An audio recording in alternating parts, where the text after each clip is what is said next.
reinado de Dom Afonso III termina um ciclo a que se pode chamar a monarquia românica e começa um novo ciclo, a monarquia gótica.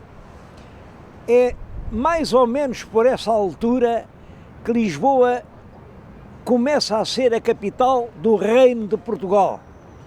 O Rio Tejo é muito frequentado por mercadores. El Rei vive aqui neste castelo, um castelo que já vinha do tempo dos mouros, embora por vezes ande pelo país. Os altos tribunais têm a sua sede em Lisboa. Não é possível estabelecer uma data certa do momento em que Lisboa funciona como capital do reino, mas a data de 1255 deve andar muito perto da verdade.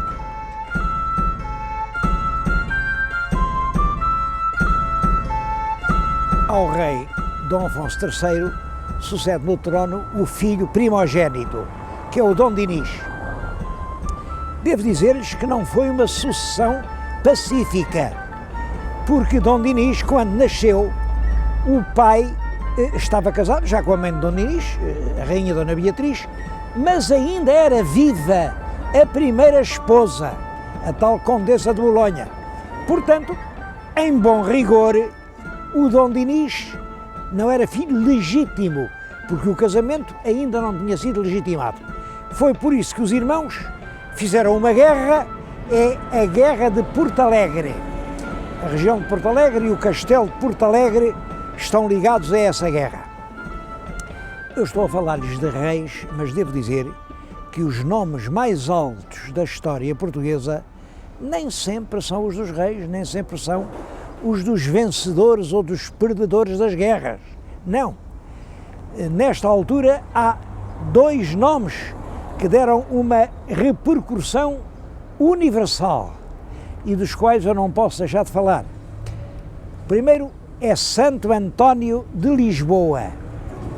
Foi aqui que nasceu Santo António do ano de 1195.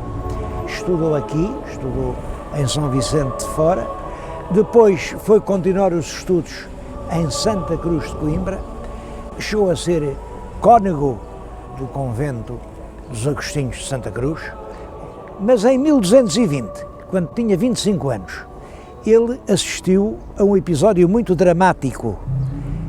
Passaram por Coimbra 5 frades franciscanos que iam a caminho de Marrocos para convencerem o norte da África de que o verdadeiro caminho para Deus não é o que passa pelo Corão, mas é o que segue pelo Evangelho.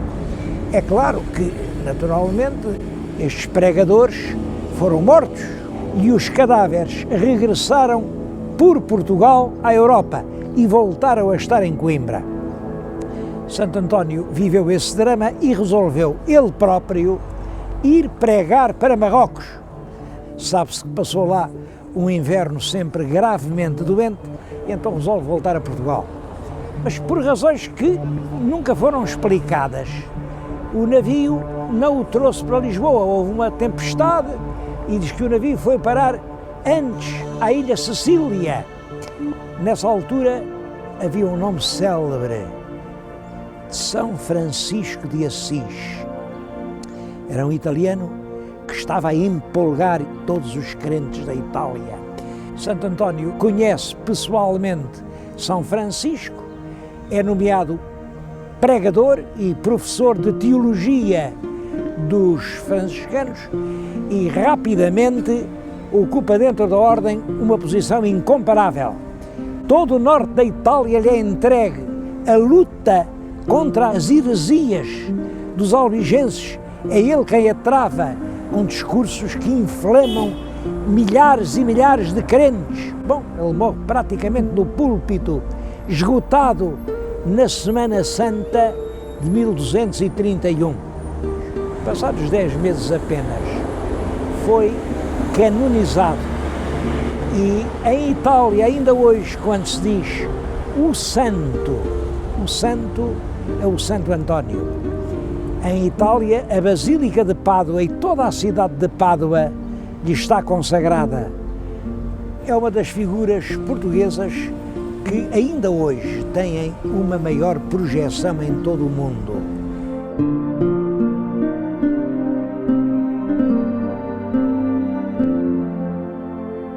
Uma outra grande figura de português do século XIII é Pedro Spano. Pedro Spano nasceu também em Lisboa, não sabemos ao certo onde, mas Lisboa era pequena e, portanto, não seria aqui muito longe das muralhas da Catedral.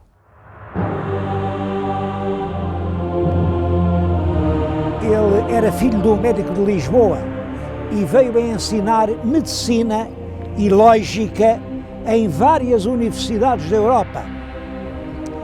Adquiriu com isso um prestígio tão grande que veio a ser eleito Papa no ano de 1277. É o Papa João XXI. Como lógico, deixou uma obra que durou séculos. Quando eu era estudante liceal, nós ainda aprendíamos os silogismos. Os professores obrigavam-nos a aprender uma cantilena para nós sabermos quais eram os modos válidos do silogismo.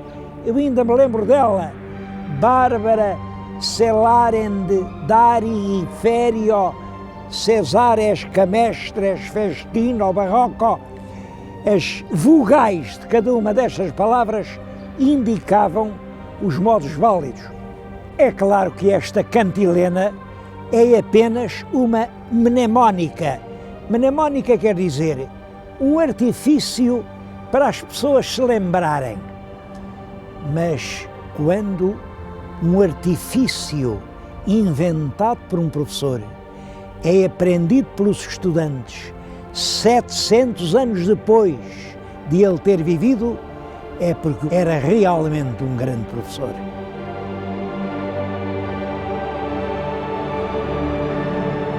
Na época do rei Dom Dinis, continuou o grande crescimento económico que vinha do reinado anterior. Os dois reinados juntos, Dom Afonso III e Dom Dinis, prefazem 77 anos e pode realmente dizer-se que durante esse longo período Portugal nunca deixou de crescer. Eu estou a dizer-lhes isto aqui num ambiente bem dionisino. É um claustro mandado fazer pelo rei Dom Dinis no mosteiro de Alcobaça e que dá perfeitamente na sua grandeza, na sua solidez, uma imagem dessa época. O comércio desenvolveu-se muito. Em 1293, o rei confirmou a Bolsa Marítima. A Bolsa Marítima era uma organização dos mercadores portugueses que faziam um depósito de uma parte dos seus lucros para cobrir os prejuízos das viagens. Há muitos outros sinais de progresso. A língua portuguesa, o nosso idioma, é declarado idioma oficial e é essa língua que se passa a usar nos documentos públicos, em vez do latim. Em 1288, o rei Dom Dinis conseguiu do Papa autorização para que funcionasse em Portugal o primeiro estudo geral. Como sabem, é a origem da nossa universidade. As fronteiras terrestres foram delimitadas pelo Tratado de Alcanices. A partir daí, o Portugal continental teve praticamente a mesma configuração e nós somos uma das nações do mundo com mais antigas fronteiras. Um outro ato importante desta época é a criação da Ordem de Cristo, porque o Papa tinha extinguido os templários e tentava confiscar os seus bens. O rei Dinis tinha acabado a guerra com os mouros em terra, com a conquista do Algarve, Mas essa guerra prosseguia no mar e quem estava especialmente incumbido da guerra contra os mouros eram os templários e agora os cavaleiros da Ordem de Cristo. E é por isso que os navios dos descobrimentos ainda trazem nas velas a cruz da Ordem de Cristo.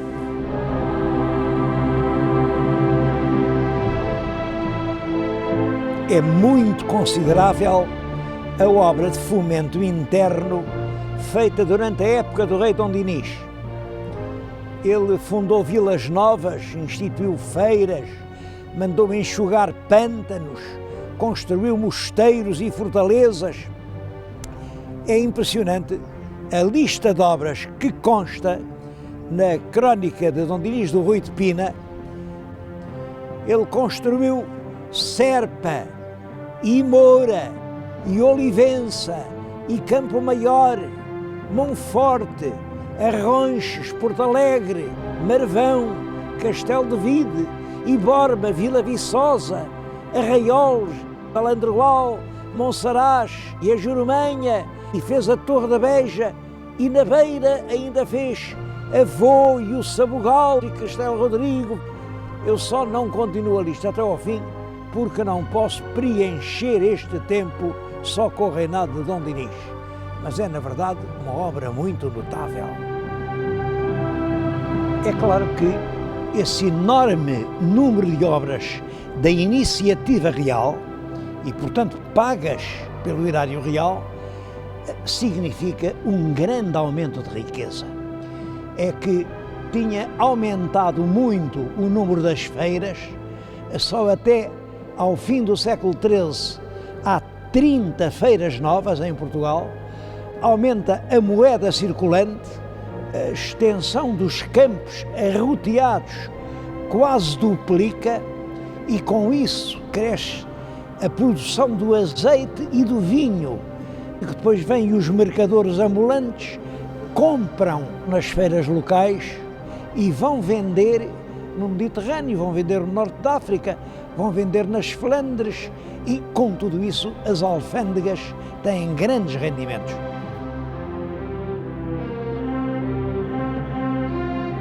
O rei de Portugal casou com uma filha do rei do Aragão, a princesa Isabel.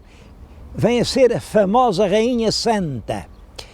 Esse casamento fez-se primeiro por procuração em Barcelona e depois realizou-se com uma grande solenidade na vila portuguesa de Trancoso. Penso que esse casamento é um facto importante na história portuguesa. Importante tanto pela personalidade da Rainha Santa, que se vai revelar uma grande defensora da paz, tanto no plano interno, porque o país estava dividido em frações que se degladiavam de morte, como no plano internacional, em que ela procura que Portugal tenha uma posição de árbitro, de medianeiro entre as várias nações hispânicas. A rainha, em virtude dessa sua ação, foi rodeada, ainda em vida, por uma espécie de auréola de santidade. O povo atribuía-lhes milagres e ela veio realmente a ser beatificada, ainda no Renascimento, pelo Papa Leão X e depois canonizada, mas isso já no século XVII, pelo Papa Urbano XVIII. Este é o mosteiro de Santa Clara a Velha. A rainha, já nos últimos anos de vida, é por volta de 1330, ela morreu em 36, manda fazer um sepulcro lindíssimo e a ideia dela era ficar aqui, nesta igreja de Santa Clara, que ela própria mandou construir. Isso não foi possível porque, passados cerca de 15 anos sobre a construção, dá-se a primeira inundação do rio Mondego, as águas invadem a igreja, começaram a tentar fugir ao ritmo das águas, a fazer planos mais altos, um coro alto para pôr o túmulo, mas o túmulo nunca pôde ir para o lugar onde a rainha sonhou que ele havia de ficar. Acabaram por colocá-lo também aqui em Coimbra e está no Coro Alto de Santa Clara Nova.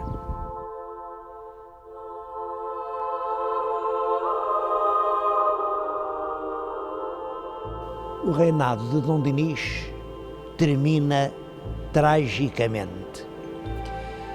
O rei Dom Dinis, da esposa, tinha um único filho, o Dom Afonso, que era, portanto, o futuro rei de Portugal.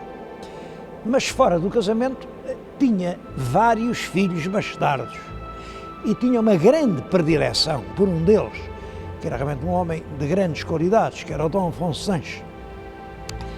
Uma predileção tão grande que chegou a pegar nesse filho bastardo e a nomeá-lo mordomo-mor do reino. O herdeiro do trono, infante Dom Afonso, que é o futuro rei Dom Afonso IV, chegou a acusar o pai de o querer substituir no trono pelo irmão, pelo Dom Afonso Sanches, e revoltou-se abertamente. Bom, isto é a explicação que se costuma dar.